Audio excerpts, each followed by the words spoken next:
Have you ever been so in love that you couldn't see the red flags? Lila had always felt a little invisible, like a shadow even with her fiery auburn hair. She was drawn to people who shone brightly, hoping their light would ignite her own. That's when Adrian walked into her life. He was magnetic. With his perfectly slicked back jet black hair and piercing green eyes, Adrian could own a room without a word.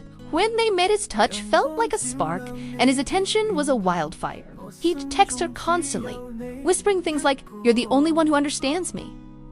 For the first time, Lila felt seen, chosen, and alive.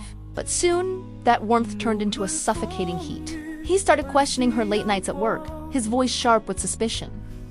"Too busy for me?" he'd ask, his eyes burning with an intensity that made her heart race. Lila told herself it was just passion, that he loved her too much. It's a common mistake, right?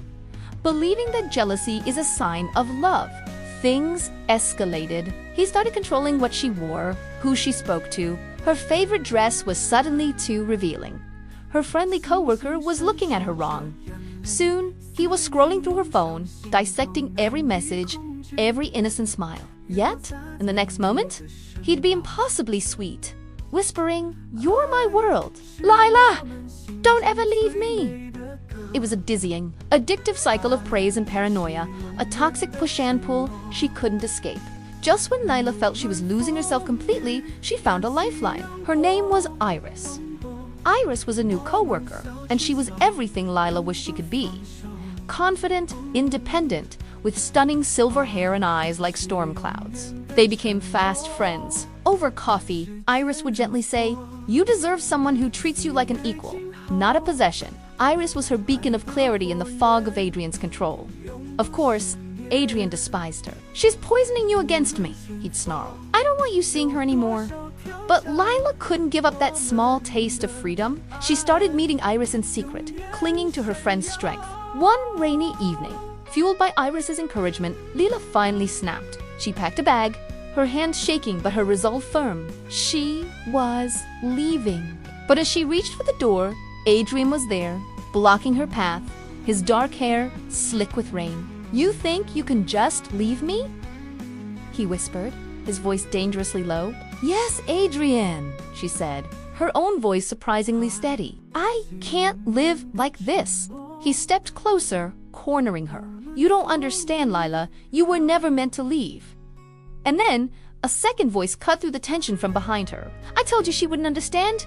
Lila froze.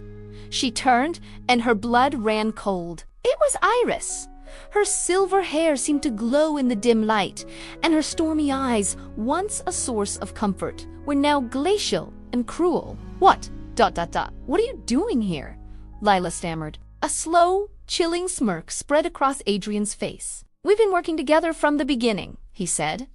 The world tilted. Iris walked to Adrian's side and slid her hand into his. "She was fun to play with," Iris said, her voice dripping with venom, so desperate for love. Every coffee date, every piece of advice, every shared secret date was all a lie.